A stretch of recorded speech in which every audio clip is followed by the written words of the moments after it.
Welcome to the Rogers Kakasungura YouTube channel. A big thank you for the support you're granting this platform. If you're watching this video, kindly make sure you have subscribed. Click the subscribe button and remember to turn on the notification bell. The news that is reaching our desk is that detectives from the Directorate of Criminal Investigations have today arrested a notorious city fraudster who allegedly dubbed an unsuspecting job seeker out of 130,000 Kenyan shillings under the impersonation of securing her a government job. According to the DCI officers, the scheme began in February 2024 when a woman working in Lebanon contacted the fraudster who was masquerading as the personnel assistant to the head of public service in Kenya. These things have been going on.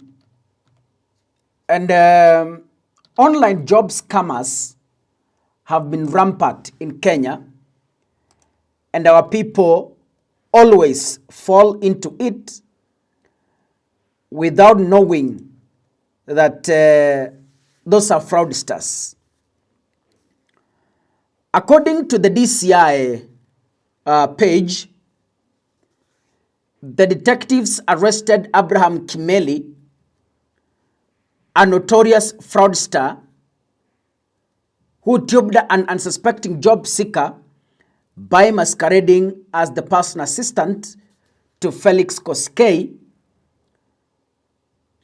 In February 2024, a woman working in Lebanon connected with a follower on TikTok who went by the name City Tycoon, seeking a way not to return to Lebanon when her contract is over.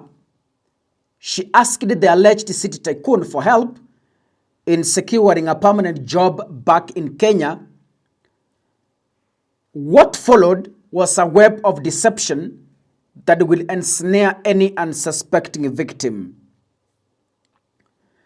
With charm and confidence, the DCI says the fraudster provided his mobile number and painted a false image of himself as the key player in government affairs, earning the woman's trust, and he crafted a convincing narrative about the job opportunity, complete with the seemingly legitimate documents purportedly from the Public Service Commission.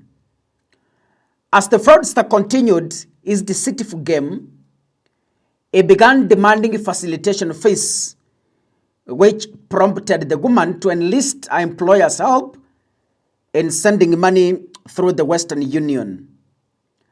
Unfortunately, she was left reeling when she found herself scammed out of Kenya shillings 130,000 with a promised job that evaporated into thin air. Ladies and gentlemen, from this story,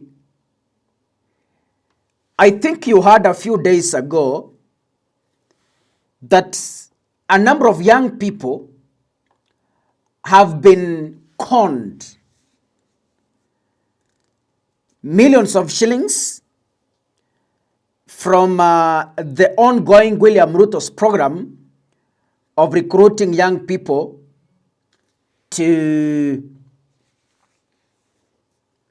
outside countries.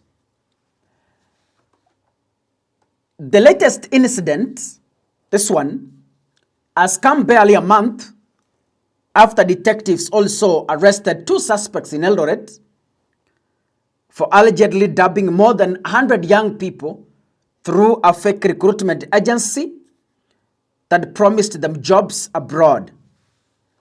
They were arrested on the 23rd July while collecting money from the youths at the Silver Line Back Street in Eldoret Town. They were later taken to Eldoret Police Central. Upon learning of the arrest, more than 100 youths camped outside the police station, each demanding a return of 2,400 they claim to have paid to the suspects as registration fees. These things are online, but let me say this. In Kenya, employment doesn't come on a silver platter. It is something that you must work on. And the Englishman said, when the deal is too good, you must think twice. I am speaking to the people who have gone through such an experience. You need to be vigilant before you pay money to someone engaging you online in the name of seeking a promotion or a job opportunity for you. Things don't come as easy as we think. That is why we say, let us train our generation, our young generation. We train these young people that the hard work pays.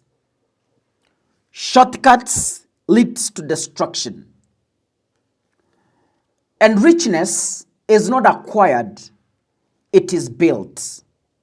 You can acquire richness, but if you can't build it, it will fade over time. So from this particular analysis, the young people listening to me, not only young people, but Kenyans, that online scamming is a tendency.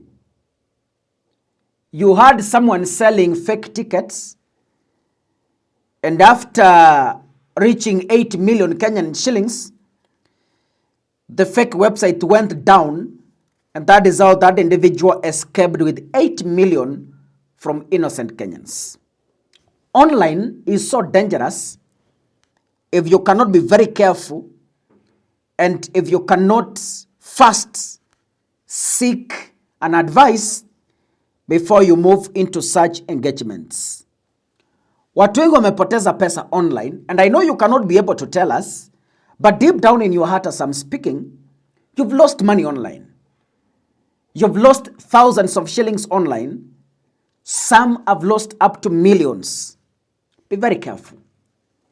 Pesa hutoka mbali, pesa hutafutwa.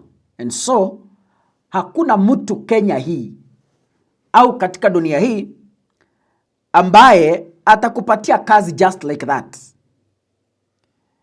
Na by the way, kama kuna mtu anataka kupatia kazi, generally people don't ask for money first. They seek that position for you. When you are employed, then you start engaging. God bless you. See you in the next episode. Asanteni sana.